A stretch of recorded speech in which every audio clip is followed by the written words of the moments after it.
to a job interview with Melvin Stitch, the billionaire CEO who didn't know he was interviewing his own child. 23 years ago, she'd left Melvin's office with a resignation letter in one hand and a positive pregnancy test in her coat pocket. He'd signed her paperwork without looking up. Now Edwin had failed 16 interviews in 9 months, and this 17th one, the one with his father, was the only one where someone finally saw him. Mary could stop it with one phone call. Instead, she wrote a letter she'd been carrying in her heart for 2 decades. Because some truths don't wait for permission. They take their own timing. The rejection email came at 6:02 a.m., and Mary Barrow knew before her son even opened his laptop. She'd learned to read defeat in the set of his shoulders, the way Edwin rubbed his eyes like a man twice his age, 22 years old, brilliant on paper, invisible in every room that mattered. She stood in the kitchen doorway, watching, not speaking. Because mothers who raised sons alone learned early that sometimes silence was the only dignity left. The laptop lid closed with a soft click. Mary poured coffee she knew would go cold, slid the mug across the table, waited.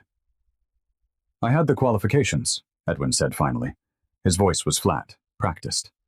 "I just wasn't what they wanted."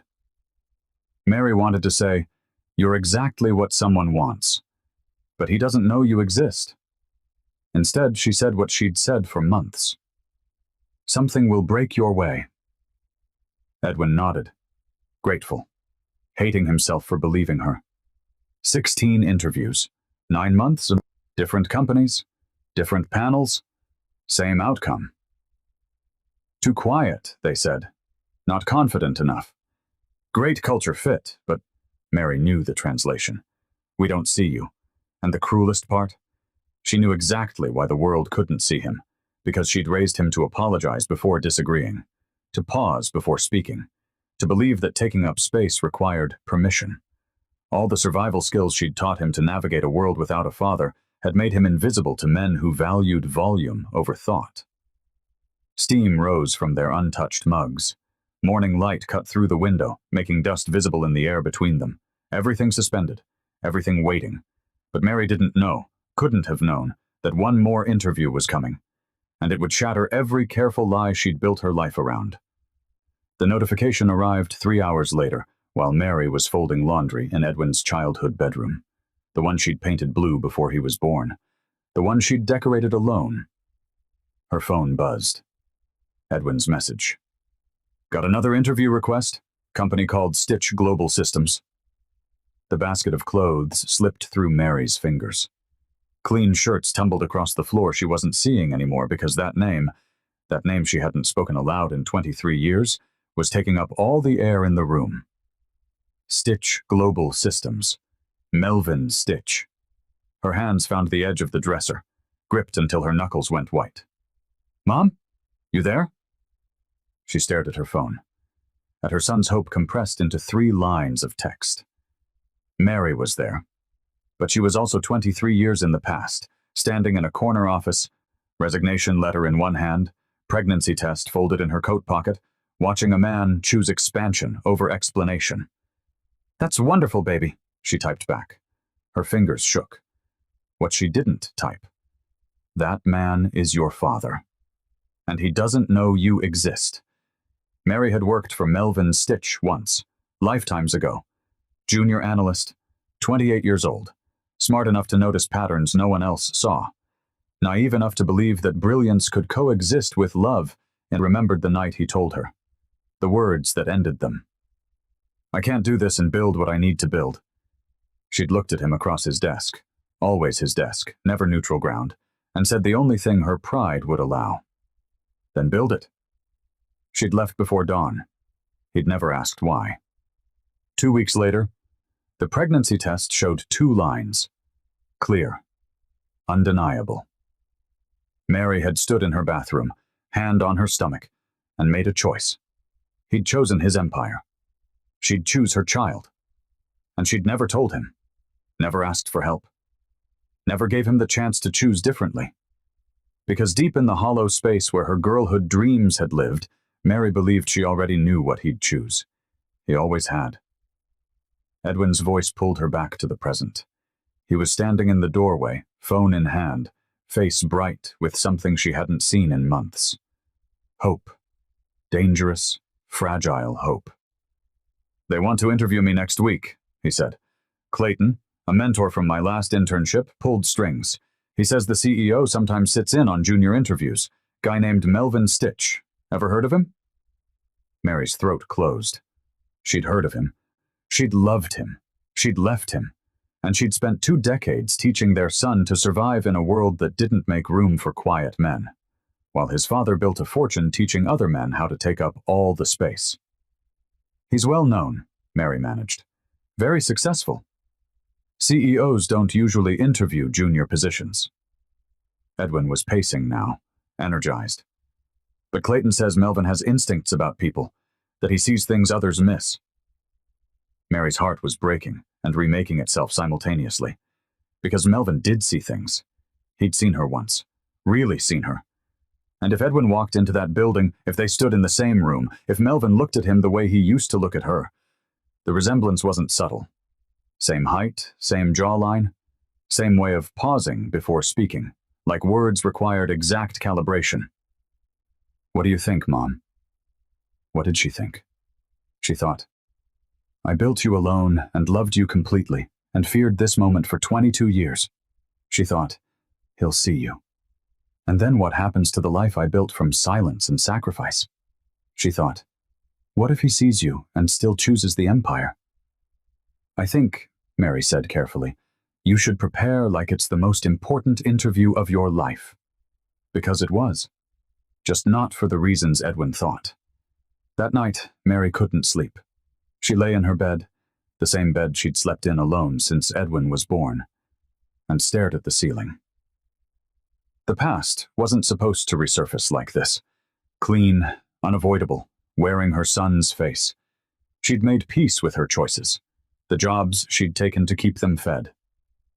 The promotions she'd turned down because they required travel, and Edwin had needed her home.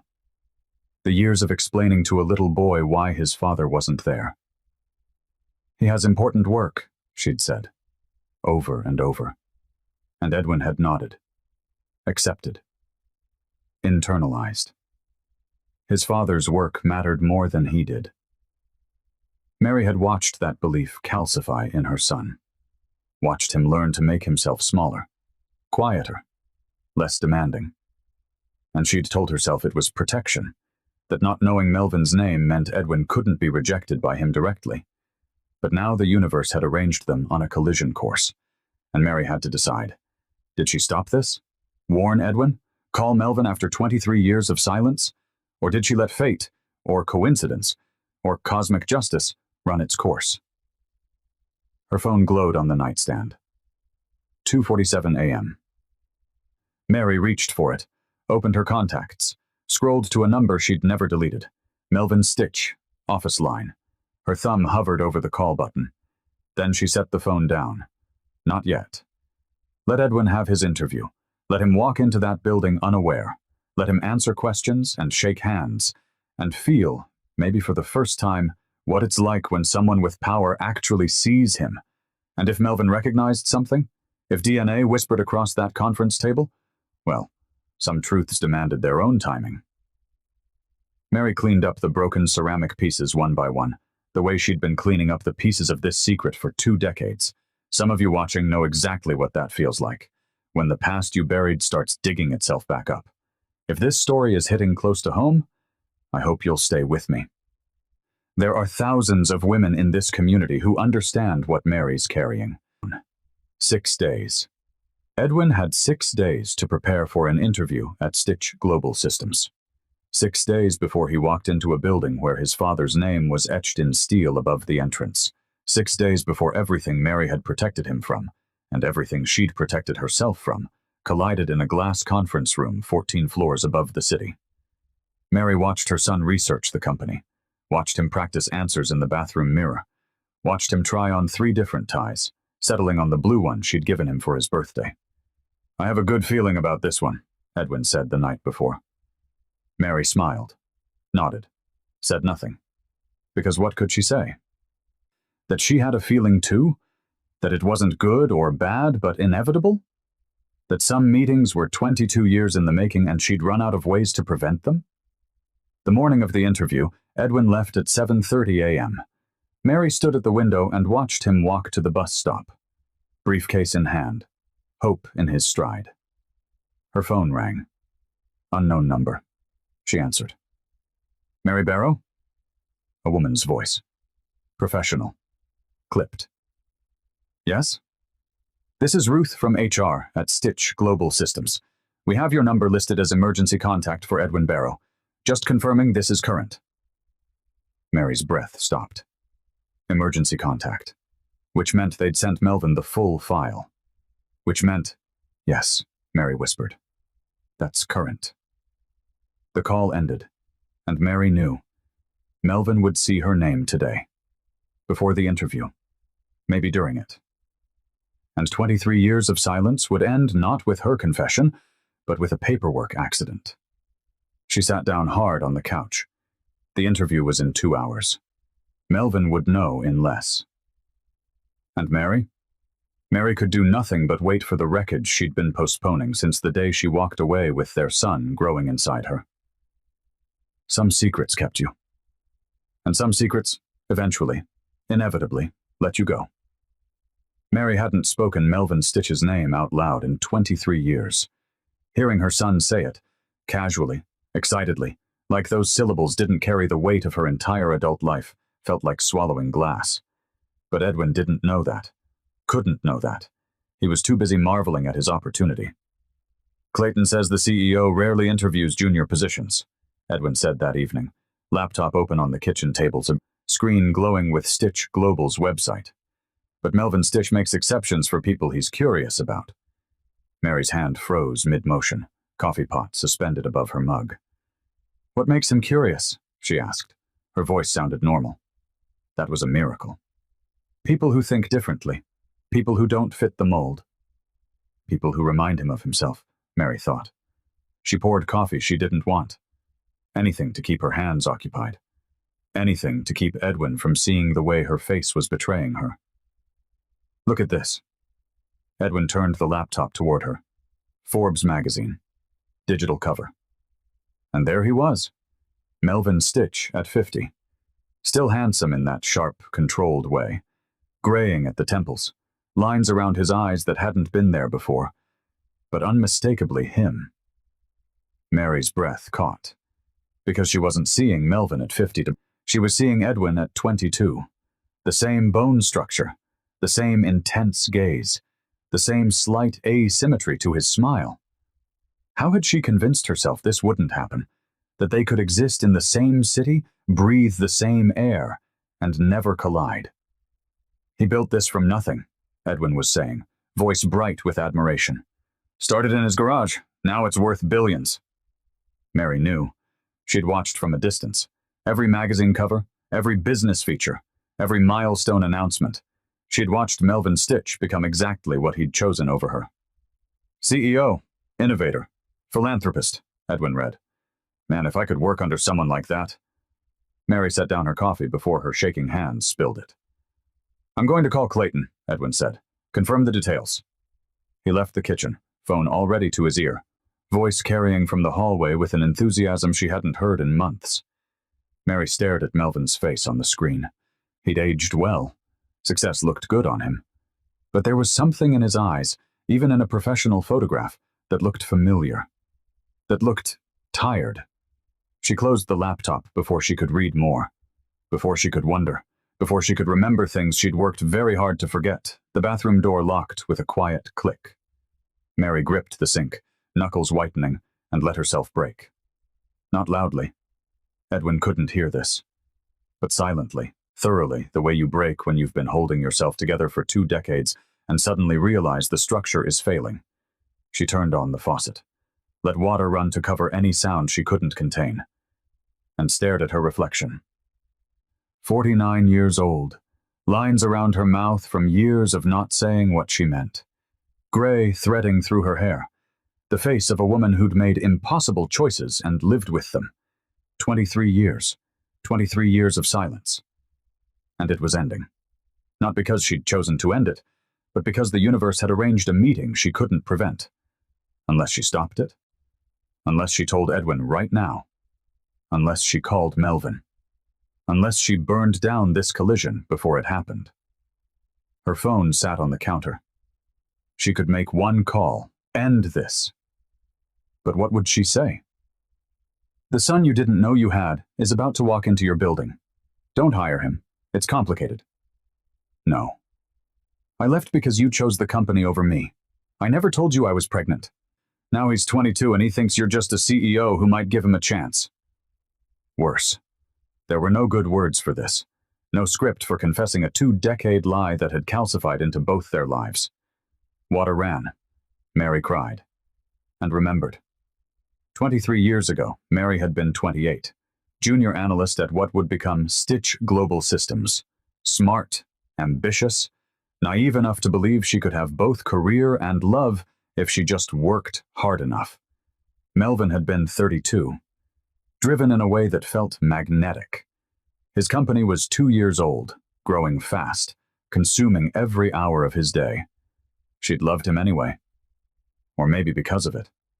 Maybe she'd loved the intensity, mistaken obsession for passion. They'd dated for 8 months. Coffee at dawn before his investor meetings. Dinner at midnight after his product launches. Stolen hours in the gaps of his empire building. Mary had told herself it was enough. Until the night he'd called her into his office, always his office, never neutral ground, and said the words that ended them. I can't do this and build what I need to build. She'd stood there, briefcase still in hand from her own long day, and understood. He was choosing. You're asking me to wait? She'd said. I'm asking you to understand. I understand, Mary had replied. And she had. Perfectly. Painfully. You're picking the company. That's not... It is. And that's fine. You should build it. Her voice had been calm. Pride had kept it that way. But I won't wait for you to finish building before you decide I matter. She'd left before dawn. Resignation letter on his desk. He'd never called. Never asked why. Never came looking. And 2 weeks later, Mary had stood in a drugstore bathroom, staring at 2 pink lines, and made her own choice. He chose. So will I. She chose Edwin. Chose protection over partnership. Chose silence over risk. Because she'd already learned what happened when you asked Melvin Stitch to choose between you and his ambition. You lost. And she wouldn't let their son lose the same way. Now, I need you to understand something about Mary's choice. This wasn't cruelty. This was a woman who'd been told she was too much for a man's ambition. So she became enough for her son instead. Edwin's knock on the bathroom door pulled her back. Mom, you okay? Mary turned off the water, dried her face, practiced her expression in the mirror. Fine, baby. Just washing up. When she opened the door, Edwin was smiling, phone in hand. Hope radiating from him like heat. Interviews confirmed. Next Thursday. 10 a.m. Clayton says I should prepare like it's the biggest opportunity of my life. It is, Mary thought. Just not the way you think. That's wonderful, she said. The lie came easily. She'd had 22 years of practice. That night, Mary couldn't stop herself. She opened her laptop, searched Melvin's name, read things she'd avoided reading for years. Business profiles, success stories, interviews where he talked about sacrifice and vision and the price of building something that mattered. Never once did he mention what he'd sacrificed, who he'd left behind. One article from 5 years ago caught her eye. Stitch admits his personal life took a back seat to professional success. I built something extraordinary, he says, but I built it alone. I'm not sure that's the victory I thought it would be. Mary closed the laptop. Too late for regrets. Too late for what-ifs. What Mary didn't know, couldn't have known, was that Melvin had looked for her. Not immediately. Not while the wound was fresh. But later. Years later. when the company had stabilized and the silence in his penthouse felt louder than his success. He'd hired someone to find her, learned she'd left the city, had a child, built a quiet life far from his world. And he'd respected that distance, told himself she was better off. But he'd kept one thing, a photograph. Mary at 28, laughing at something he'd said, hand on her stomach she didn't know he'd noticed, sunlight in her hair. He'd kept it in a locked drawer in his office.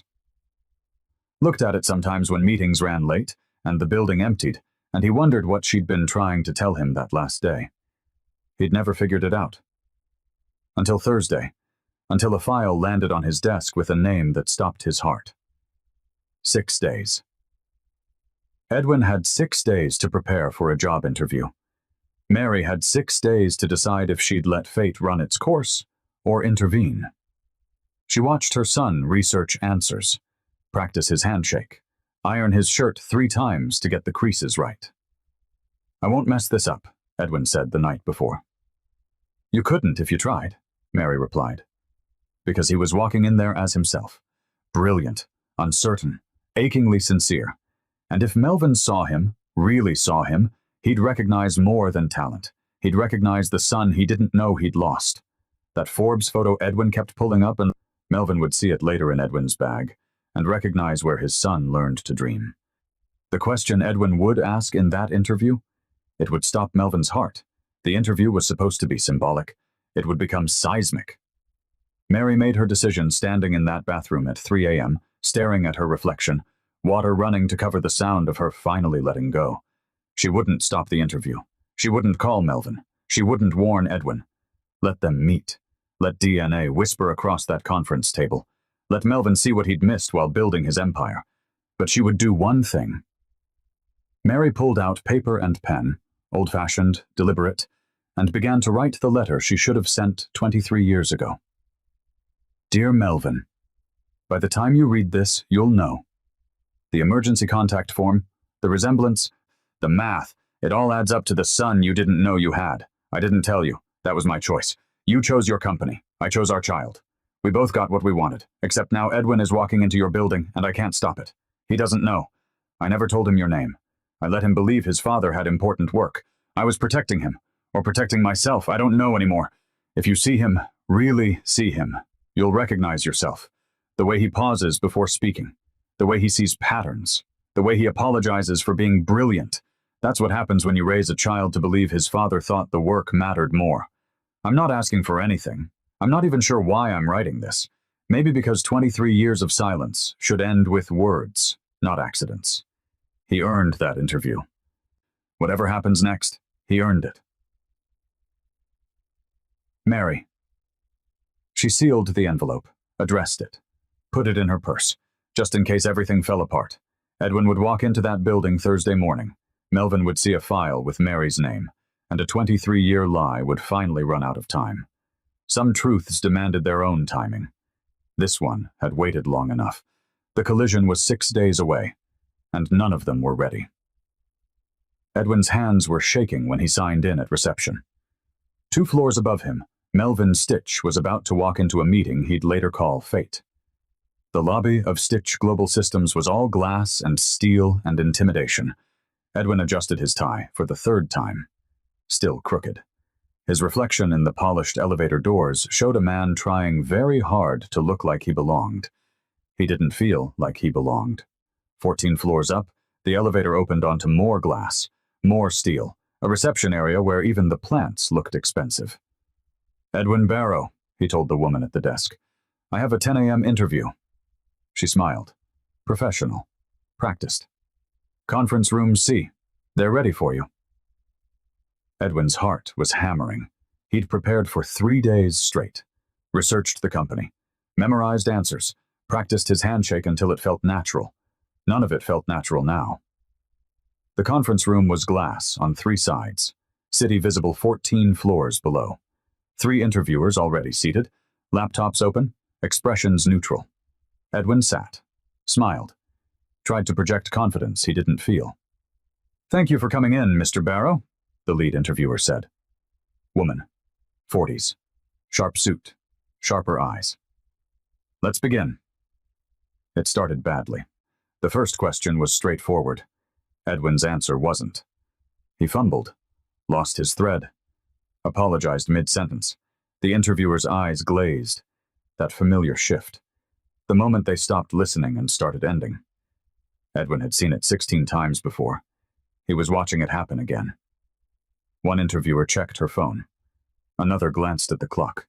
Edwin's chest tightened. Not again, please, not again. Then the door opened, and everything changed. Melvin Stitch walked in late, jacket still on, eyes scanning the room with habitual authority. I'll sit in, he said, not asking, stating. The interviewer straightened, laptops forgotten, and Edwin froze, because something about the man unsettled him. Not fear, not awe, but a strange sense of recognition he couldn't place. Melvin was tall, Edwin's height exactly, same build, same way of moving through space like he was measuring it. Their eyes met. Edwin felt it. Something unspoken. Something familiar. Melvin settled into the chair at the head of the table. Cedar cologne and something sharp. Expensive watch. Hands that looked like they'd built things. Hands that held a pen the exact way Edwin held his. Carry on, Melvin said, but his eyes stayed on Edwin. Not scanning. Focused. Searching. The lead interviewer repeated the question. Data optimization. Edwin's approach. Edwin started again. Better this time. More focused. But halfway through, he fumbled again. Lost confidence. The words dried up. I'm sorry, Edwin started. Start over, Melvin interrupted. His voice was quiet. Firm. Slower. Edwin blinked. Looked up. Met Melvin's eyes. No one had ever given him a second chance in an interview. No one had ever told him to try again. Something clicked. I'd ask why we're optimizing first, Edwin said. Slower. Steadier. Systems built without purpose fail beautifully. You can make something efficient that's solving the wrong problem. Melvin leaned forward, not back. Forward. Say that again, he said, recognition flickering across his face. Edwin repeated it, expanded on it, and for the first time in 17 interviews, he wasn't apologizing for being smart. He was explaining, teaching, showing how he thought. The other interviewers were typing now, engaged. But Melvin wasn't typing. He was watching. The way Edwin paused before disagreeing with a premise, the way his hands moved when explaining complex ideas, the way he tilted his head when thinking, like the angle helped thoughts settle into place. Melvin told himself it was talent recognition, sharp instincts, the thing that made him good at finding people others overlooked. But deeper, in a place he couldn't name yet, DNA was whispering. Edwin performed better than he ever had, not because the questions were easier, but because someone in that room was actually listening. Melvin asked questions the others didn't, not about skills, about thinking. Why does this system exist? Melvin asked about a process Edwin had critiqued. Edwin paused, considered. I think someone built it to solve a problem that doesn't exist anymore, but no one questioned it because it works well enough. And what would you do? Ask what problem we're actually trying to solve now, then build toward that. Melvin smiled. Brief, almost hidden. That used to be my answer. Edwin didn't understand why this man's approval felt so essential, why his presence made everything sharper, clearer, like Edwin was finally performing at the level he'd always known he was capable of. The interview ended 40 minutes later. The lead interviewer stood. Thank you, Mr. Barrow. We'll be in touch. Edwin gathered his papers, hands steadier now. Hope replacing dread. Melvin stayed seated, watching. Something complicated crossing his face. The jawline. The eyes. The way Edwin apologized before leaving, like taking up space, required permission. It was like watching himself at 22. Brilliant, but uncertain. Capable, but invisible. Except this wasn't just pattern recognition. This was something else entirely. Melvin caught Edwin in the hallway before the elevator. Mr. Barrow, wait. Edwin turned. Surprised, Melvin extended his hand. You did well in there. Thank you, sir. Edwin's handshake was firm, practiced, exactly like Melvin's used to be. Where did you study? Melvin asked. Casual, but his pulse was racing. Edwin answered, then added, My mother couldn't afford the bigger schools, but she made sure I got the best education she could manage. Your mother raised you alone? Edwin nodded. Since I was born. She's everything. Something shifted in Melvin's face. Something painful he tried to hide but couldn't quite manage. She taught you to think like this? She taught me to question everything, especially systems that don't make sense. Melvin's throat tightened. Because he knew that lesson. He'd learned it building companies. And somewhere, a woman he'd walked away from had taught the same lesson to a son who... No, it couldn't be. What's your mother's name? Melvin asked. Too quickly. Too intensely. Edwin's expression shifted. Confused. Mary Barrow. The hallway tilted. Mary. 23 years of silence collapsed into one name. Melvin's hand tightened on the file folder he was holding.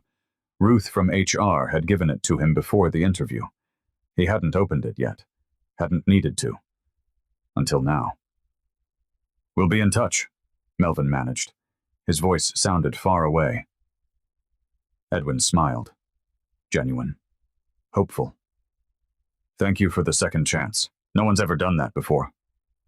He walked to the elevator, pressed the button, disappeared behind closing doors, and Melvin stood in the hallway, file folder in hand, world rearranging itself around him. He opened the file with shaking fingers. Emergency contact, Mary Barrow. Date of birth, 22 years, 5 months ago. The math was simple, devastating, undeniable. Melvin pulled out his phone, went to his office, locked the door.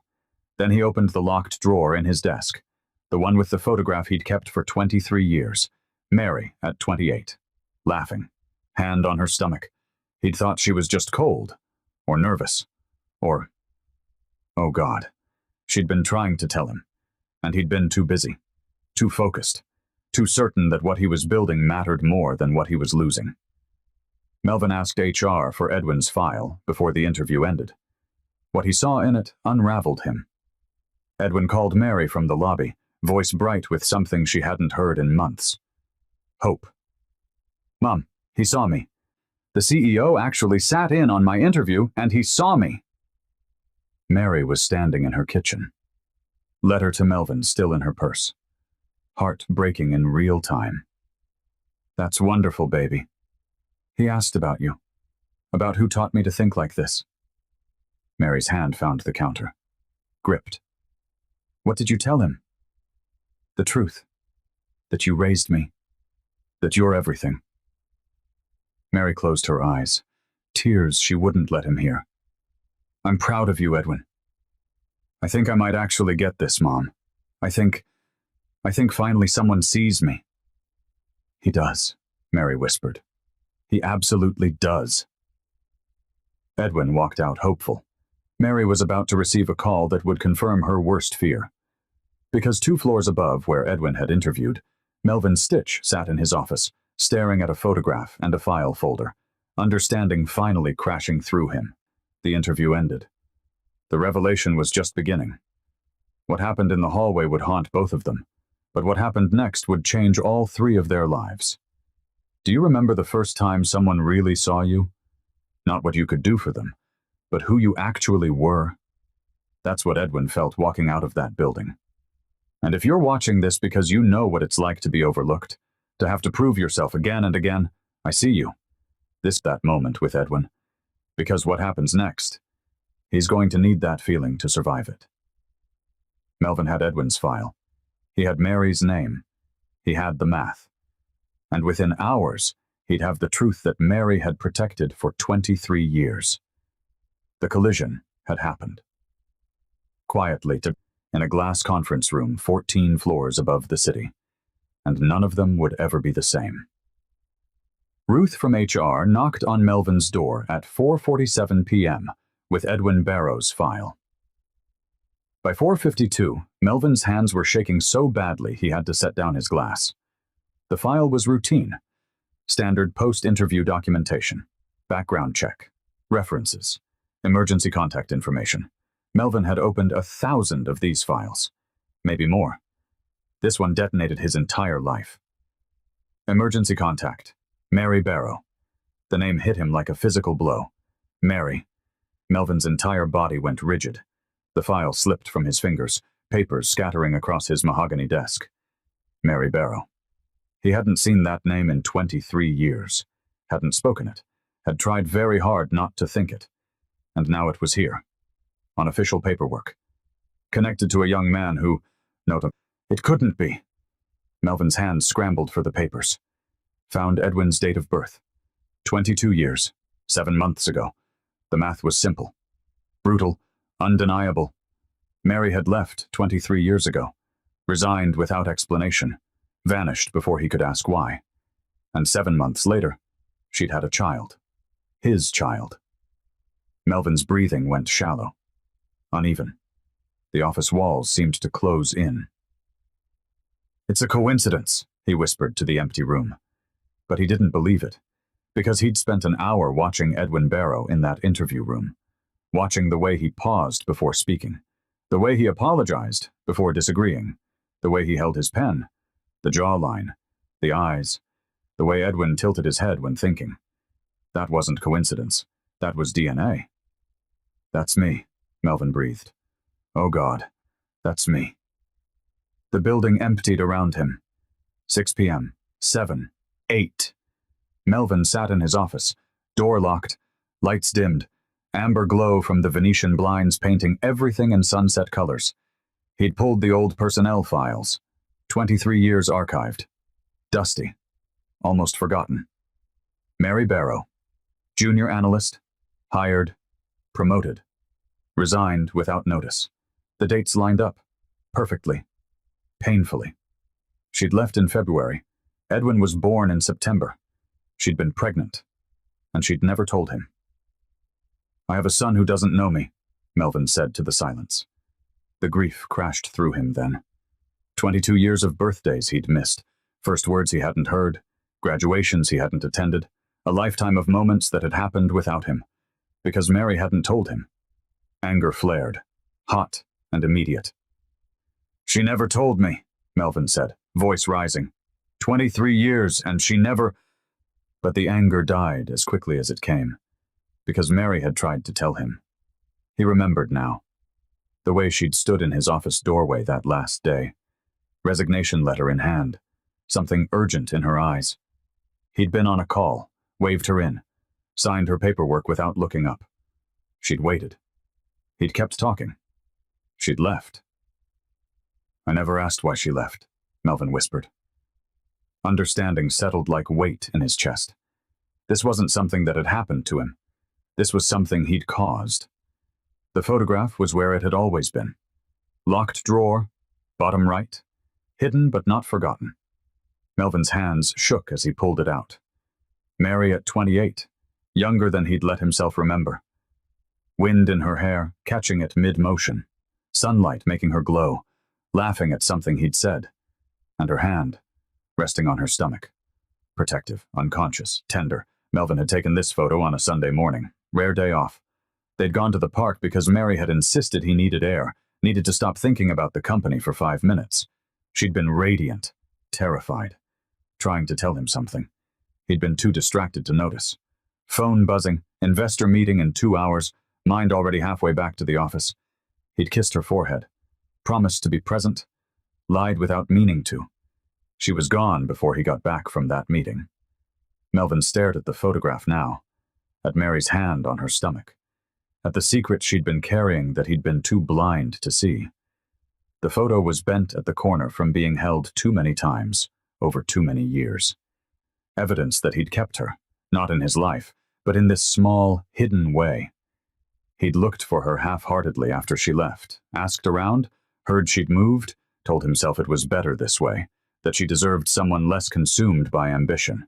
He'd kept the photo anyway, because even then, especially then, he'd known he'd made the wrong choice. But he'd been too proud to chase her, too convinced that what he was building mattered more. Now, 23 years later, Melvin understood what he'd actually built. A fortune, a legacy, an empire, and a canyon between himself and the only things that had ever truly mattered. Melvin called Mary's number at 9:47 p.m. His hands were still shaking. Her number pulled from Edwin's emergency contact form, a violation of privacy he couldn't bring himself to care about. The phone rang once, twice. Mary answered on the third ring.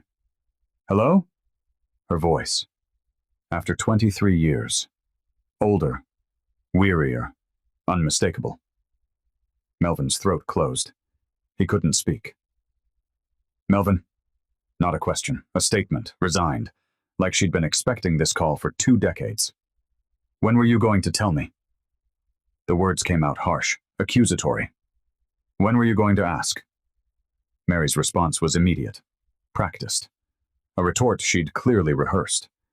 Silence stretched between them, decades of it compressed into seconds. "He's my son," Melvin said finally. "Yes. You never told me." "You never looked up from your desk long enough to notice I was pregnant?" The words landed like blows. True. Devastating. "I would have," Melvin started. "What? Chosen differently?" Mary's laugh was bitter. "You'd already chosen, Melvin. I was just accepting your decision. That wasn't your choice to make. Neither was leaving. But you made that choice for me when you chose the company over everything else." Melvin stood, paced. His office felt too small for this conversation. "He's 22 years old, Mary. I missed everything." "I know. You kept him from me. I kept him safe." Mary's voice cracked, first sign of emotion. "I kept him safe from a father who would have taught him he wasn't worth showing up for." The accusation hung between them. Painful. Probably true. "I want to meet him," Melvin said. "Properly. I want to tell him. No. He has a right to know. He has a right to be told gently, by both of us, together." Mary's voice steadied, taking control. "Not in your office, not as damage control. If we do this, we do it right." "When?" "After you make the hiring decision. He deserves to know if he got the job on his own merit." Melvin's jaw tightened. "He earned that position." "Did he? Or are you already thinking of him as your son instead of as a candidate?" Melvin had no answer. Because she was right. The interview had shifted the second he'd seen Edwin's mannerisms, his face, his brilliant, uncertain mind. "We need to meet first," Mary said. "You and me, before we tell him. We need to agree on how this happens." "Where?" Mary named a cafe. "Neutral territory. Public. Safe. Tomorrow, 10 a.m. I'll be there."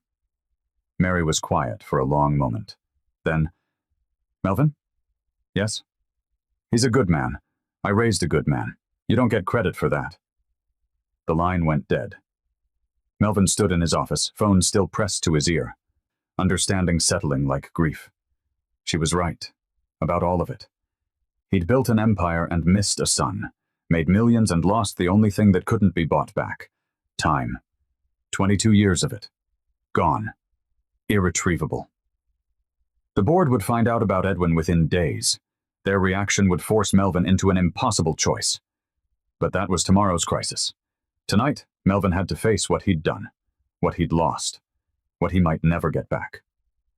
The job offer was already drafted. Melvin pulled it up on his computer.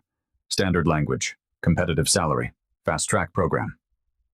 He stared at it for an hour, then rewrote it entirely. Not because Edwin was his son, but because Edwin had earned something more than standard.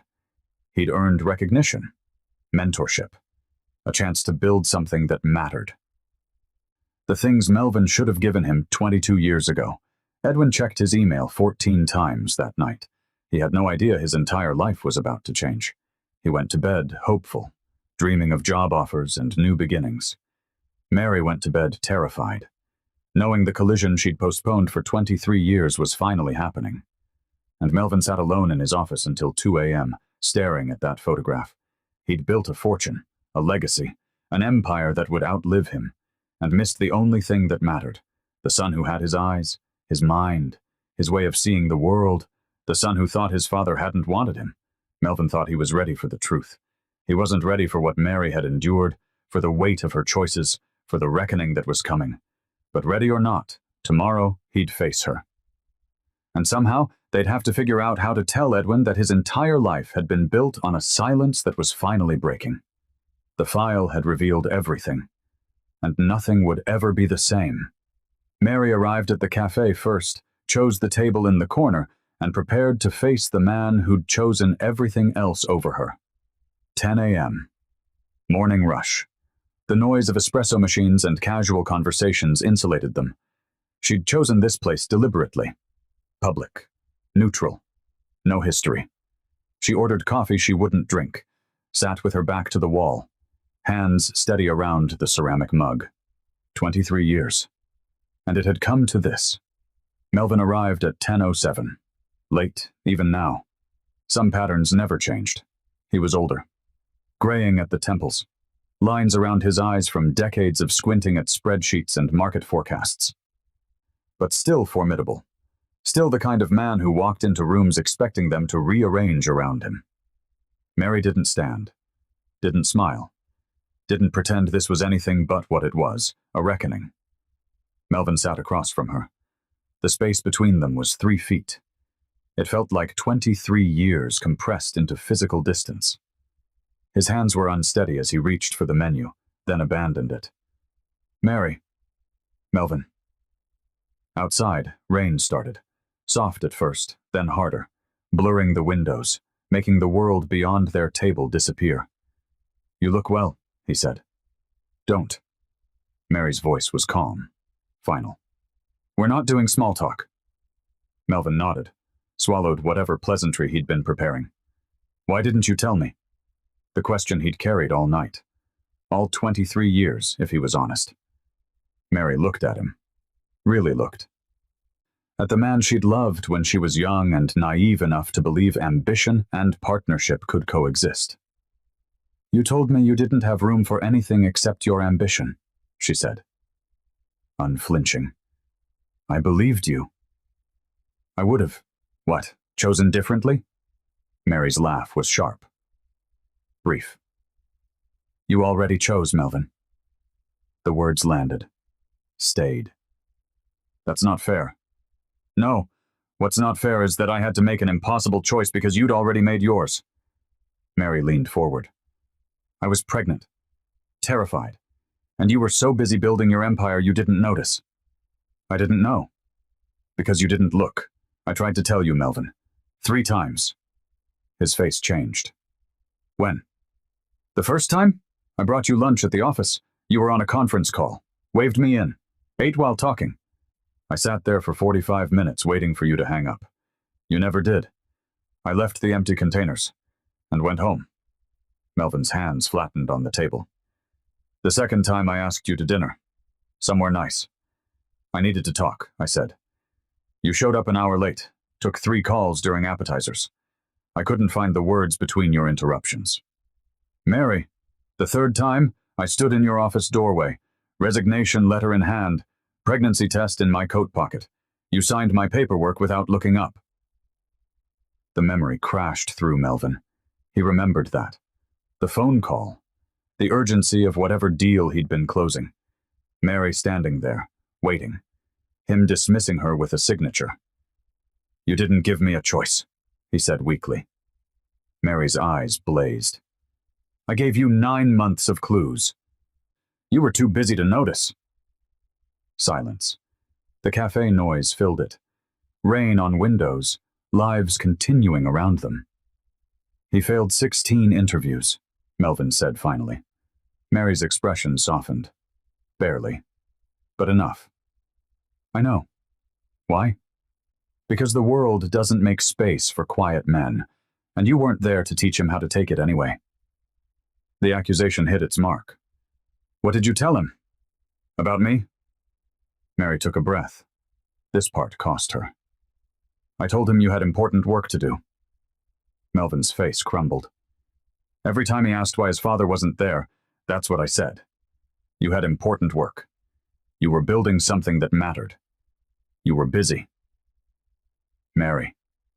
And you know what he learned, Melvin? He learned that he wasn't important enough to keep. That work mattered more than he did.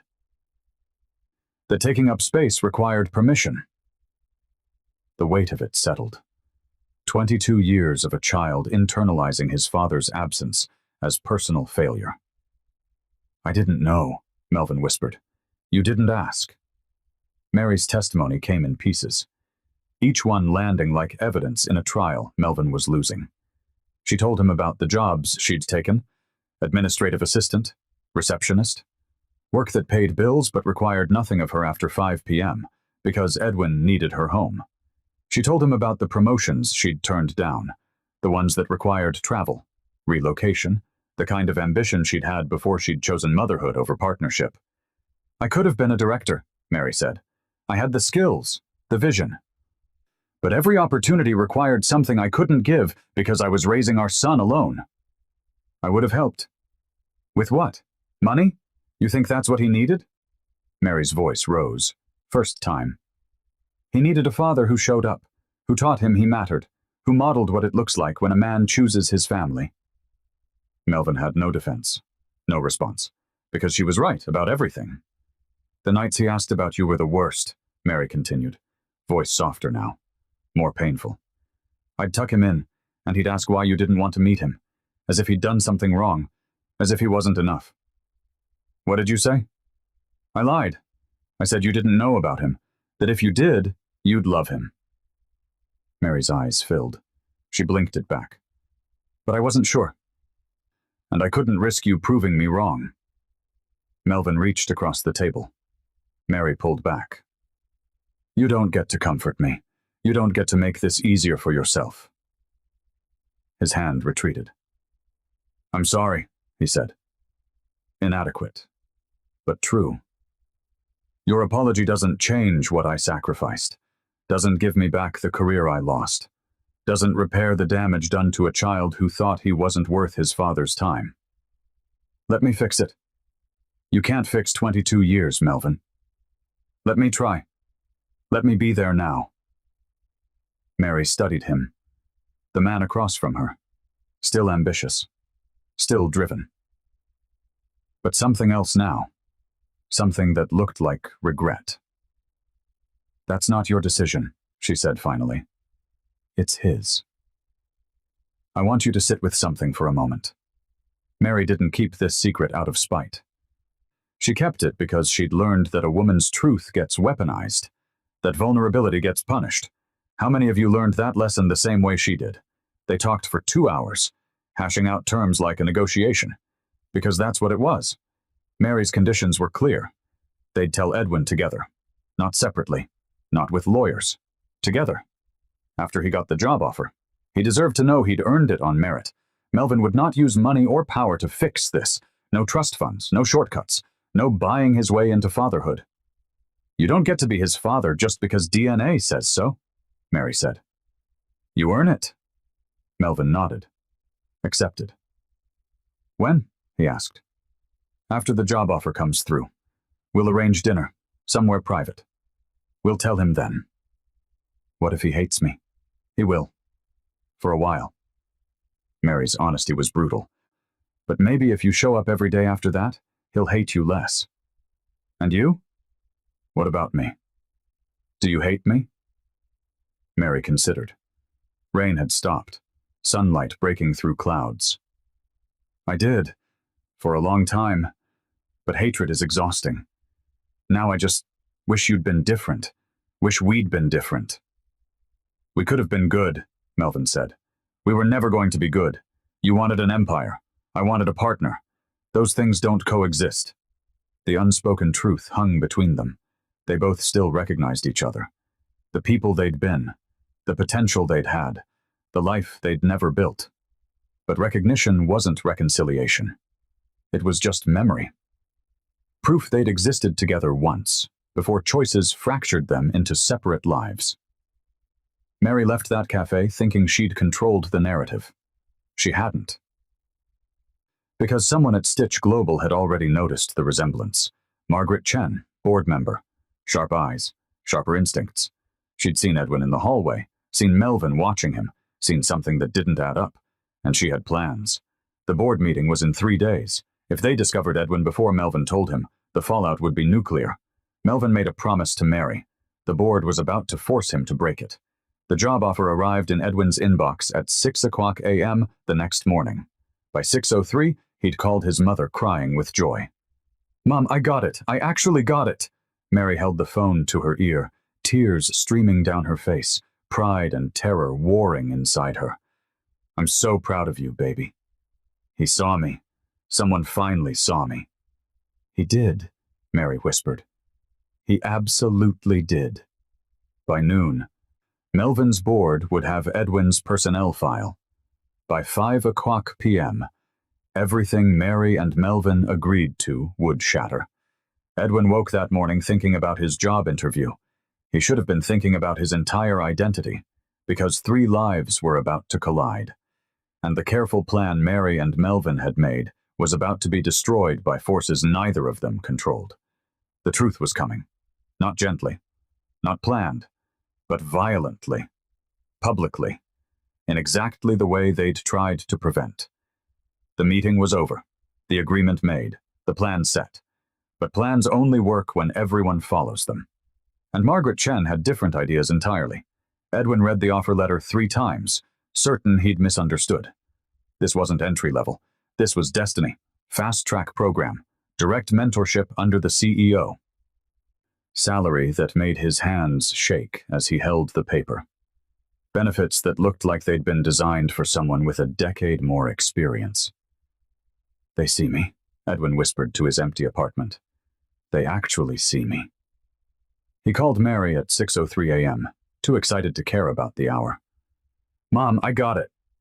Mary was already awake, had been since midnight, unable to sleep, knowing this call was coming. "Baby, that's wonderful." She forced brightness into her voice, pride and terror in equal measure. "Did you read the salary?" "Mom, I can help with the mortgage. I can actually help you."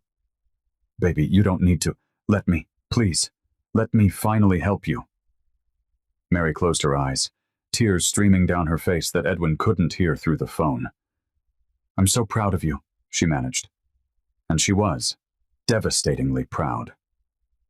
Because her son had earned this, had survived 16 rejections and kept trying, had walked into that building and shown them exactly who he was. But the pride was tangled with dread. Because in 3 days, she and Melvin were supposed to tell him the truth. Supposed to sit him down and explain that his father had been there all along. That the CEO who'd seen him was the man who'd never known to look. 3 days. They had 3 days to do this right.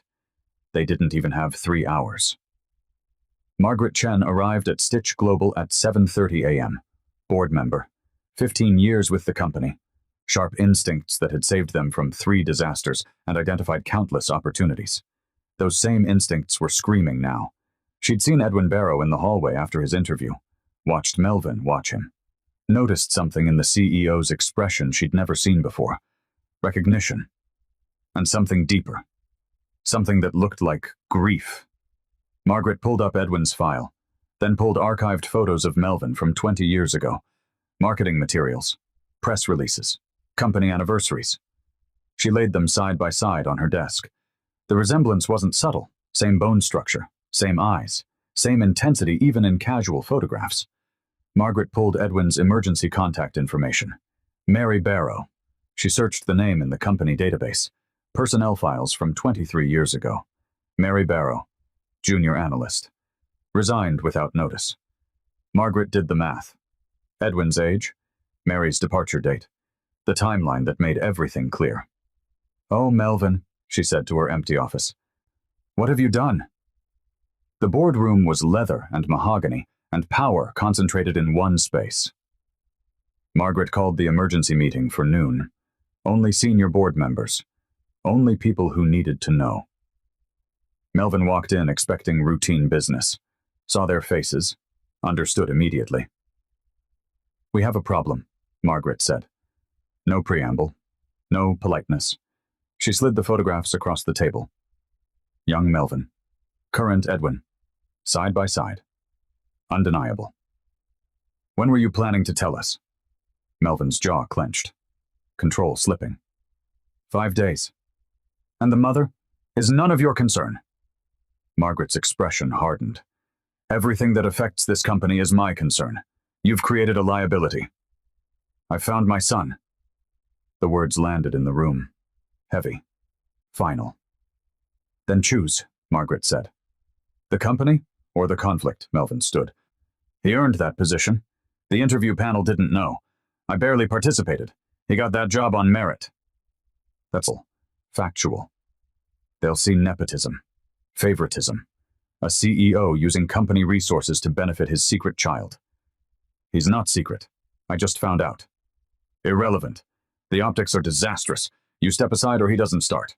Those are your options." Another board member spoke. Older man, usually sympathetic. "Melvin, we're not trying to hurt you, but you've put us in an impossible position." "He starts Monday," Melvin said. "Not if you're still CEO," Margaret replied. "Conflict of interest, legal liability. We can't allow it." Melvin looked around the table, saw the calculation in their faces. They weren't being cruel. They were being practical. And that made it worse. Melvin called Mary from his car at 2:47 p.m., voice breaking. "They know." Mary's response was immediate. "How fast can we tell him?" "It's worse. They want him out, or they want me out." Silence. Then you get out. "If I leave, the board will retaliate. They'll blacklist him." "Then you fight, and I don't care what it costs you." "Mary, you don't get to fail him twice, Melvin. You don't get to let him think he didn't earn this because you're too cowardly to face consequences." "I'm trying to protect him." "You're trying to protect your position. There's a difference." The line went dead. Melvin sat in his car, in the parking garage he'd built, in the company he'd created, and understood that everything he'd accumulated meant nothing if he lost this chance. If he told Edwin now, it looked like damage control, like he'd hired his son and got caught. If he waited, the board might force Edwin out before he even started. If he stepped aside, he lost the power to protect Edwin. If he fought the board, he risked destroying the company. There were no good choices, only impossible ones, the kind Mary had faced 23 years ago. Alone, without his help. Edwin started his first day at 9 a.m. Monday morning. He wore his best suit, the one Mary had helped him pick out 3 years ago. The one he'd worn to 16 failed interviews before this one succeeded. His team welcomed him. 12 people, all older, all watching the new hire who'd somehow landed in their department with CEO backing. "Melvin doesn't usually take personal interest in junior hires," someone mentioned casually. "You must have impressed him." Edwin felt pride, not suspicion. "I got lucky," he said. "Right place, right time." But it wasn't luck, and it wasn't timing. It was DNA whispering across a conference room table. Father recognizing son, a collision 22 years overdue. Edwin met his responsibilities with focused intensity, answered questions, contributed ideas, proved within hours that he belonged there. 14 floors above, Melvin watched from his office window, watched his son navigate his first day, watched him earn the respect Melvin couldn't protect. Time was running out. The board meeting was tomorrow. Margaret had one more card to play, and Melvin knew what it was. She'd tell Edwin first. Use the truth as a weapon. Make it seem like manipulation instead of fate. Edwin would find out the truth in the worst possible way. And it would come from someone who wanted to hurt him, unless Melvin stopped it. That night, Melvin made a decision. It would cost him everything he'd built, and save the one thing he'd lost. He drafted his resignation letter at 11:47 p.m. 1 page. Simple. Final. To the board of Stitch Global Systems, effective immediately, I am resigning as CEO. I've built this company over 23 years. I'm proud of what we've accomplished, but I've recently learned that some things matter more than markets and mergers. I have a son. I didn't know he existed until last week. He earned his position here without my influence. He deserves the chance to build his career without my complications. I'm stepping aside so he can stay. Choose my replacement wisely. This company deserves leadership that understands what I'm only now learning. Legacy isn't what you build. It's who you choose. Melvin Stitch. He read it 7 times, then sealed it. Put it in his briefcase. Tomorrow, he'd walk into that board meeting and end his career. For a son who didn't know him. For a chance at redemption he might never get. Edwin's first day would also be his last. Unless Melvin did the unthinkable. The board meeting was in 24 hours. What happened there would devastate 3 lives. You know what breaks my heart about this moment? Melvin's about to lose everything because he's finally choosing right. How many of us learned too late what really matters? If you've ever had to choose between what you built and who you... Edwin's about to learn that success sometimes costs everything. And sometimes that's the price of becoming whole. Melvin stood in his office that night, looking at the empire he'd built. Corner office, city lights below, awards lining the walls, Forbes covers framed like achievement. Then he looked at the photograph. Mary, young and pregnant and trusting. The secret she'd carried. The choice she'd made alone. And he finally understood what mattered. Not the company, not the legacy, not the empire that would continue without him, but the son who had his eyes, his mind, his way of seeing patterns no one else noticed. The son who thought he'd earned his position, who didn't know his father had been there all along.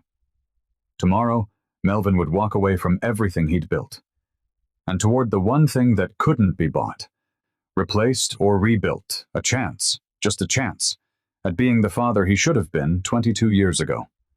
The resignation letter sat in his briefcase, ready, waiting. Edwin slept peacefully that night, dreaming of his future. Mary lay awake, knowing the truth was coming, and Melvin prepared to lose everything to gain the only thing that ever really mattered. The ultimatum had been delivered. The choice had been made.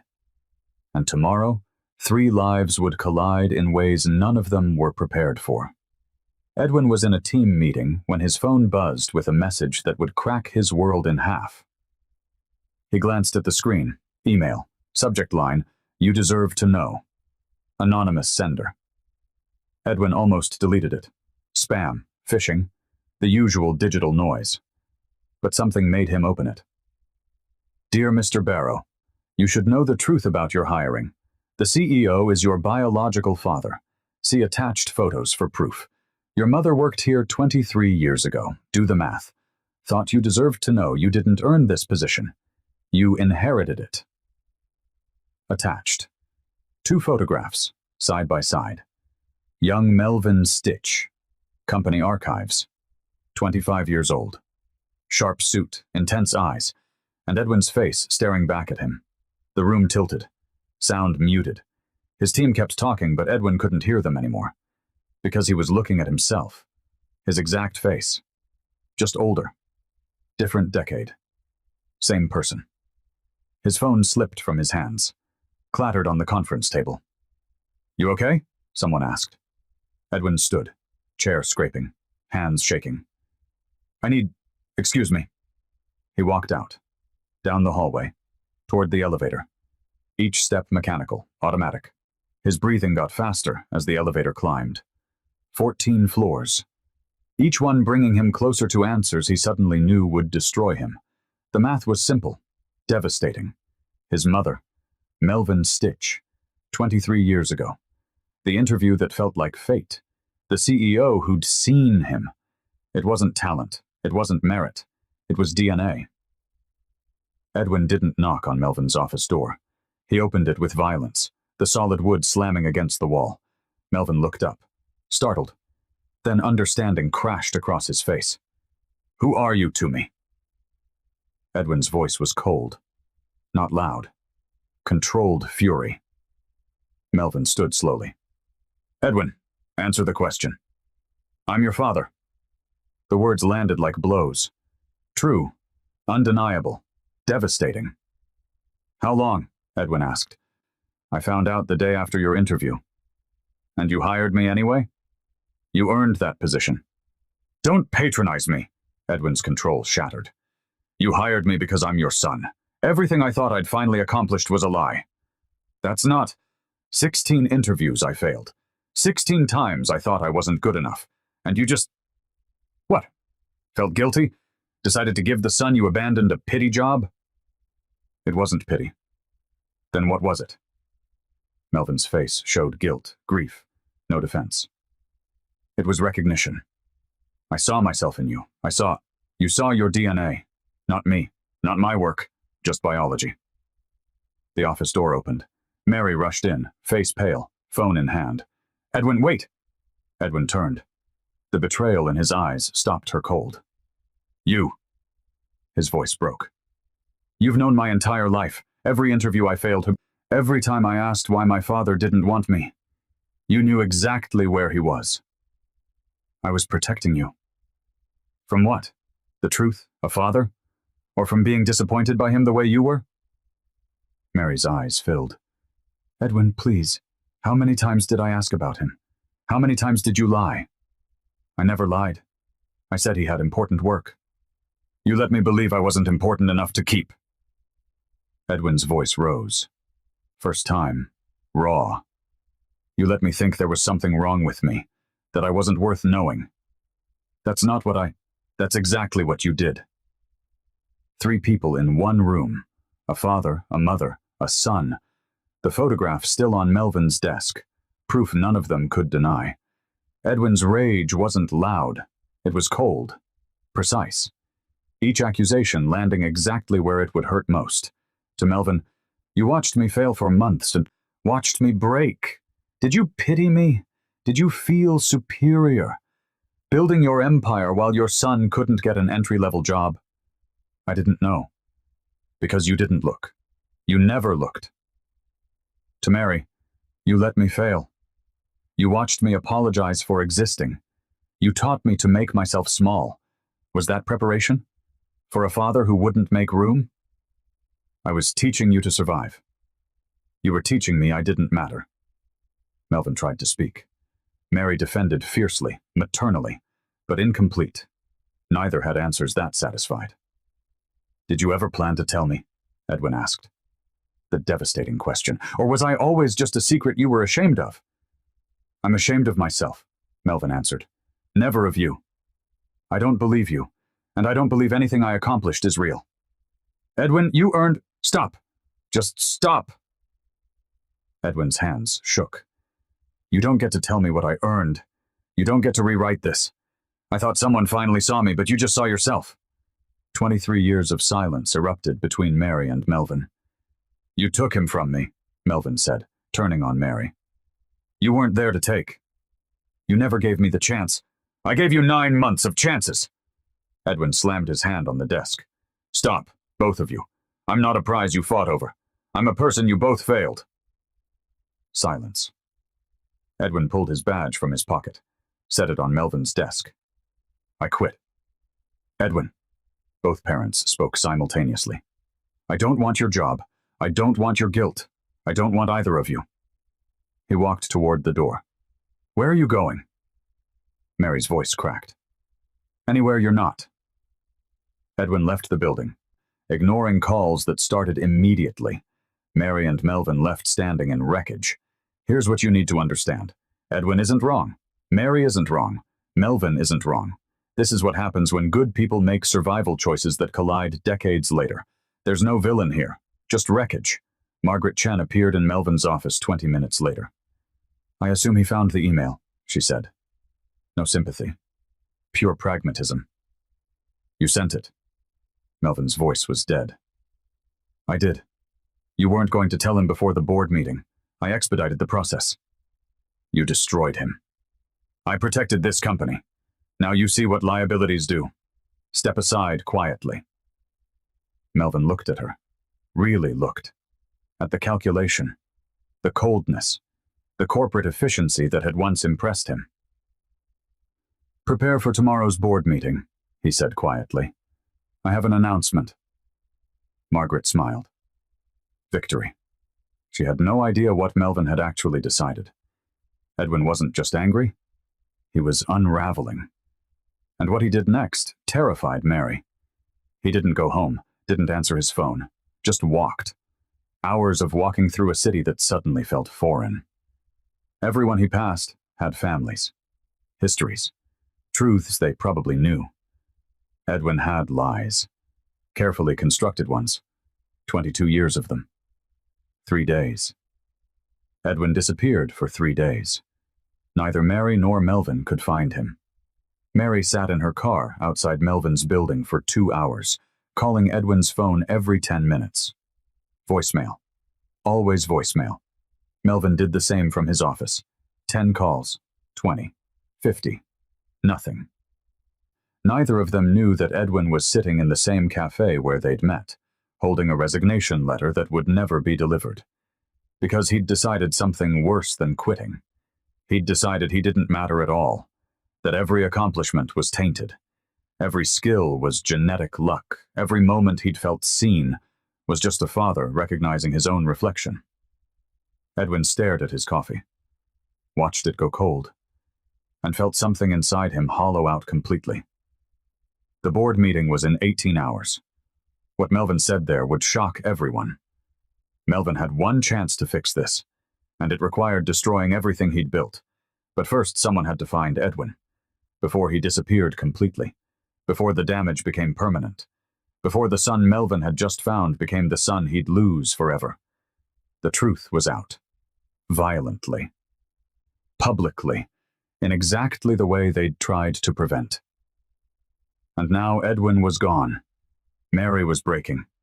Melvin was preparing to lose everything. The collision had happened. The wreckage was still falling. And tomorrow, in a boardroom 14 floors above the city, Melvin Stitch would make the choice he should have made 23 years ago. Even if Edwin never knew. Even if it was too late. He would finally choose right. Melvin walked into the board meeting at 9:00 a.m. with a single piece of paper. His resignation. Effective immediately. The boardroom fell silent as he entered. Leather chairs, mahogany table, power concentrated in one space, the room where he'd made 1,000 decisions, built an empire, changed industries. This would be his last. Melvin placed the resignation letter on the table. 1 page, 1 paragraph. No equivocation. The paper slid across polished wood with a whisper. I'm stepping down, he said, his voice steady for the first time in days. Margaret Chen's eyes widened. We didn't ask for this. I'm not asking for permission. The city sounds beyond the glass were muted, distant. The world continuing while Melvin's ended and began simultaneously. His hands weren't shaking. The decision was made. 23 years ago, I made a choice, Melvin began. I chose this company, this room, this vision of success, and I lost someone who mattered because I was too focused on mattering to the world. 5 days ago, a young man walked into an interview. Brilliant, uncertain, asking questions no one else thought to ask. I hired him because he was exceptional. Then I found out he was my son, who I didn't know existed. Who failed 16 interviews because he was taught to apologize for his intelligence, who grew up thinking his father didn't want him. I sat across from him in that conference room and watched him pause before speaking. Watched him apologize before disagreeing. Watched him hold his pen exactly the way I do. And I told myself it was talent recognition, instinct, the thing that made me good at building companies. But it was DNA. It was 22 years of choices I didn't get to make crashing through me all at once. You're asking me to choose between him and this company. You think it's complicated. It's the simplest decision I've ever made. I'm choosing him, not because of DNA, but because I finally understand what I should have understood at 35. You can build an empire and die alone in it, or you can build a family and die knowing you mattered to someone who actually knew you. I built this company from nothing. I'm proud of that. I'm proud of what we created together. The jobs, the innovation, the legacy. But I missed my son's first words, his first steps, His first day of school, his graduation, 22 years of moments that happened without me because I was here, in rooms like this, making decisions that felt important. They were important, but they weren't enough. Edwin doesn't want my money. He doesn't want this position. He wants a father who shows up. And for the first time in my life, I'm going to show up. Not because it's easy, not because I've earned it, but because he deserves a father who finally understands what matters. I'm resigning. Effective today. Appoint an interim CEO. Do best. I'm going to do what I should have done 23 years ago. Choose love over legacy. Silence consumed the boardroom. Margaret found her voice first. You're making a mistake. I already made it, Melvin replied. I'm fixing it. An older board member, Robert Chen, stood. I respect that. Another voice. The press will destroy us. Melvin met their eyes. Each one. Then destroy me. Leave my son alone. Margaret's face was fury barely contained. You're destroying everything you built. No, I'm finally building what matters. He walked out. Didn't look back. Melvin walked out of that building for the last time as CEO. What he became next mattered more. 3 miles away, Edwin finally answered Mary's call. He'd been sitting in a park for 2 hours. Phone buzzing relentlessly, both parents calling. Alternating. Desperate. Hello? His voice was hollow. Mary's voice, raw from crying. Edwin, thank God. I don't know how to forgive you. I'm not asking you to. I'm asking you to let me explain. Silence. Then, I'm listening. Mary pulled her car over. Couldn't drive and say this. Couldn't navigate traffic while confessing 23 years. I kept you from him because I thought he'd disappoint you. I was wrong. But I'd do anything again to protect you. You didn't protect me. You lied to me. I know. Every night I asked about him. Every time I failed and wondered if having a father would have made me stronger. I needed him. Mary's voice broke. I know. I'm sorry. I'm so sorry. Why didn't you just tell me? Because I was protecting myself too. From the possibility that he'd reject you the way he rejected me. From watching you learn what I learned, that you can love someone who loves their ambition more. Edwin was quiet, processing, not forgiving, but beginning to understand. He resigned, Edwin said finally. I heard. It's all over the company message boards. He what? This morning. Walked into the board meeting and quit. For me. Mary's hands gripped the steering wheel. Oh. Is that supposed to fix it? No, but maybe it's a start. Melvin's phone rang as he stood on the sidewalk outside Stitch Global. Former CEO, former empire builder, current father trying to figure out how to be one. Edwin's number. Melvin answered with shaking hands. Edwin, I heard what you did. News was spreading fast. Company gossip. Press releases being drafted. The business world processing his resignation. Can I see you? Melvin asked. Edwin hesitated, long enough that Melvin's heart stopped. I don't know if I'm ready. I'll wait. However long it takes. More silence. Then, why did you resign? Because I already lost 22 years. I won't lose the rest. You could have fought them, kept your position, and taught you that power matters more than people. I've spent my life teaching the wrong lessons. I'm done. Edwin's breath caught, audible through the phone. Coffee tomorrow? Edwin asked, voice small, uncertain. Just coffee. Melvin's hands shook with hope. I'll be there. The cafe on 5th, 9 a.m. I'll be early. The line disconnected, and Melvin stood on the street outside the building he'd created. No longer CEO, no longer empire builder. Just a man who'd finally made the right choice. His phone buzzed again. Text from Edwin. Don't expect forgiveness. Just show up. Melvin's response, fingers trembling. I will. Every day. For as long as you let me. The board found out. Melvin chose Edwin. The loop that had been building since Margaret discovered the truth was finally resolved. Melvin resigned to protect his son. The decision that had cost him everything he'd built and given him the only chance at what mattered. The meeting that happened 1 week later would begin the healing. Slowly. Painfully. Really. Because healing wasn't immediate. Wasn't clean. Wasn't Hollywood. It was coffee at 9 a.m. with long silences. Conversations that hurt. Apologies that fell short. Moments of connection followed by moments of doubt. Edwin wasn't ready to forgive, but he was ready for something else, to see if the man who'd resigned his empire could show up for coffee, could be present, could choose him not once in a dramatic gesture, but daily, quietly, consistently. The resolution didn't happen in a day. It happened in a series of small moments. That moment, when Melvin walked away from everything he'd built. I've watched this story 100 times in different forms, and it always comes down to the same question. What are you protecting when you protect your pride? If this story is making you think about someone you need to reach out to, someone you've kept at a distance because vulnerability feels like weakness, maybe this is your sign. And what Melvin finally learned, it's never too late to choose right. Mary drove to that park, found Edwin sitting on a bench, staring at his phone. She sat beside him, didn't speak, just present. He quit, Edwin said. I heard. Is that supposed to change things? I don't know, but it's more than he did for me.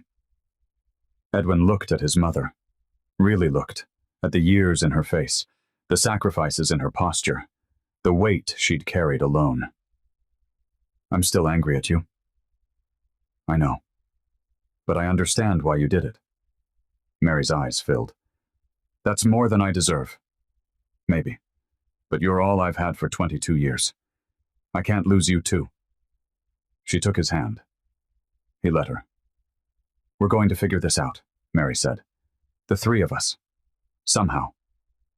I don't know if I can forgive either of you. Then we'll start with coffee. And see what comes next.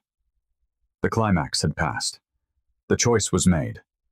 The empire was abandoned, and tomorrow, at a cafe on 5th Street, 3 people would begin the slow, painful work of becoming what they should have been all along. A family. Not perfect, not healed, but present. Finally, devastatingly, hopefully present. The coffee shop where it started had become their place, every Sunday. 9:00 a.m., a father learning his son. A son learning his father. 18 months after the resignation. After the confrontation. After everything broke and slowly, painfully started rebuilding. The coffee shop noise was familiar now. Comfortable. The soundtrack to their healing. Melvin arrived first today. Old habit. Ordered 2 coffees. Black for himself. Light cream for Edwin. He'd learned that in month 3. Edwin walked in at 9:03, still slightly late. Some patterns never changed, but his posture had. Straighter, certain. The apologetic hunch was gone.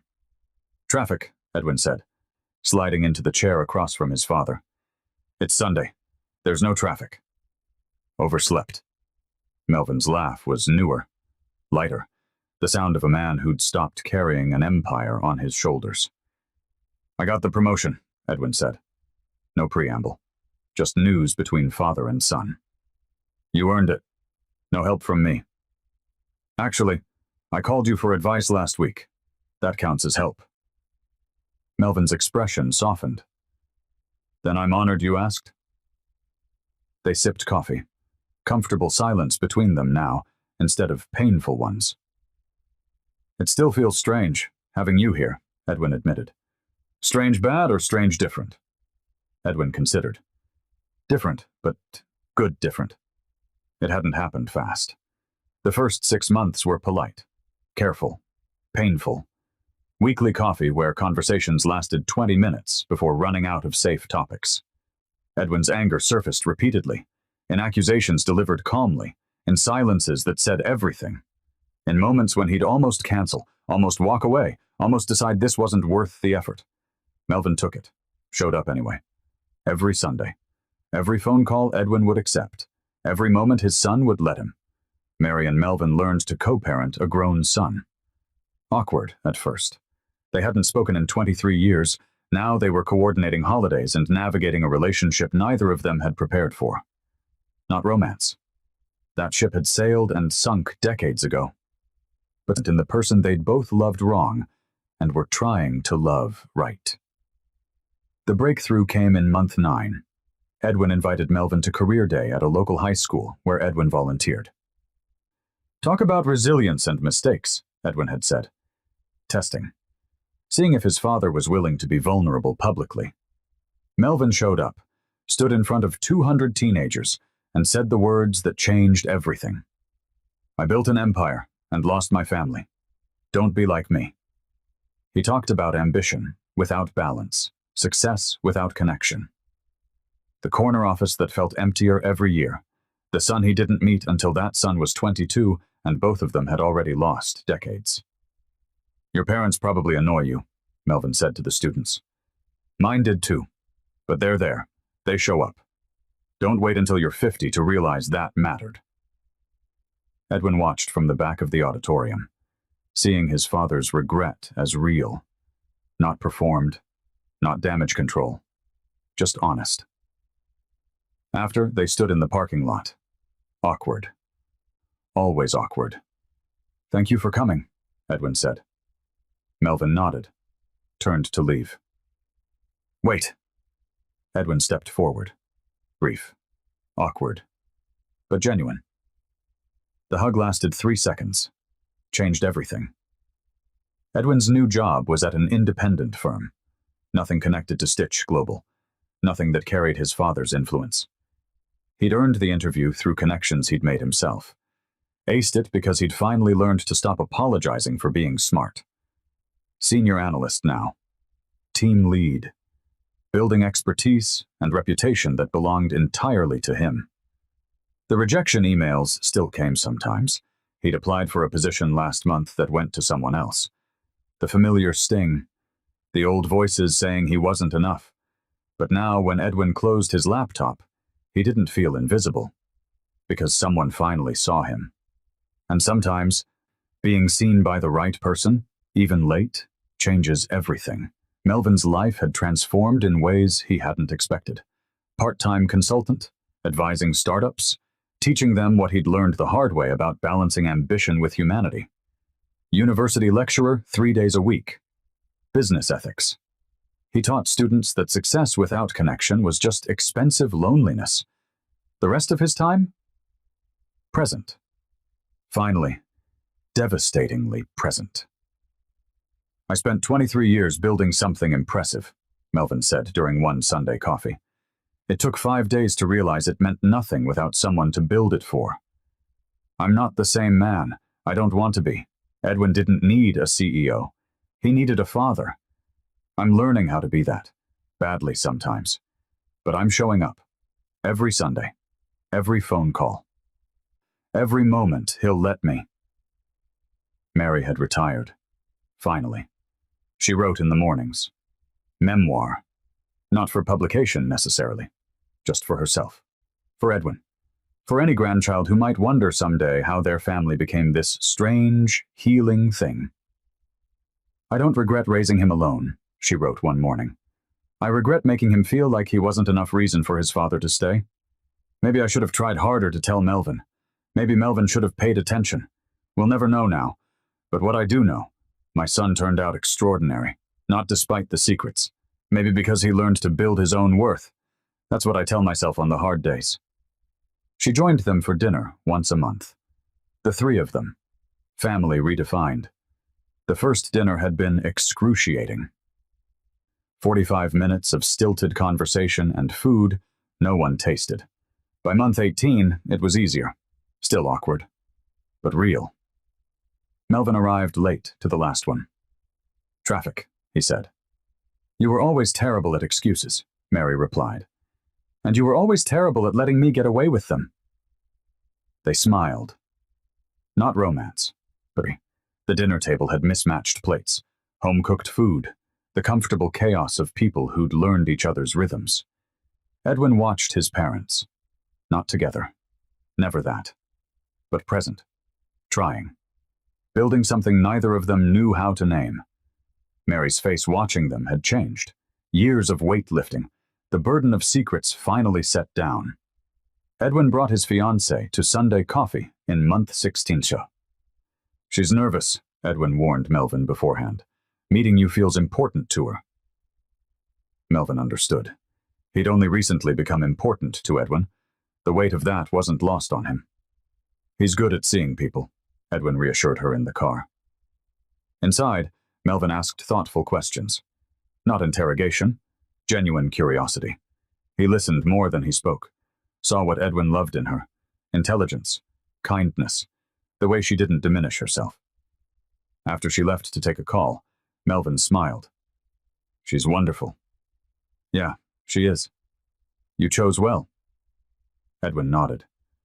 I learned from watching Mom. She chose herself when someone couldn't choose her. Melvin went quiet. The compliment and criticism wound together. She taught you better than I could have. But you're teaching me now. The moment expanded. Forgiveness still incomplete. But connection finally real. I don't know if I've forgiven them. Both of them, Edwin told his fiancée later. Some days I'm still angry that they chose for me instead of with me. But I'm learning that people make survival decisions that look like betrayals. Mom thought she was protecting me. Dad thought he was, I don't know, building something that mattered. They were both wrong and both right. And I get to decide what happens next. So I'm choosing this. Slowly, carefully. But I'm choosing it. Where they were now. Edwin, senior analyst at independent firm. Engaged. Building life on his terms. Sunday coffee with his father. Monthly dinners with both parents. Learning that family was messy and imperfect and worth showing up for. Melvin. Part-time consultant. University lecturer. Building relationship with son one coffee at a time.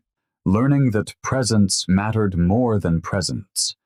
That showing up was the work. Mary. Retired. Writing. Watching her son and his father become something she couldn't have predicted. Proud grandmother-to-be. Finally, at peace. The three of them. Not a perfect family, but a real one. Mary sat at her kitchen table one Sunday morning, writing chapter 17 of her memoir. A photograph sat beside her laptop. The three of them at Edwin's engagement party. Edwin in the middle, Mary on one side, Melvin on the other. Not touching, but together. Messy. Real. Family.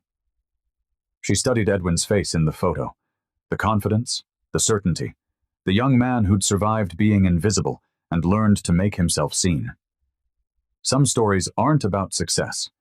They're about being found after a lifetime of being overlooked.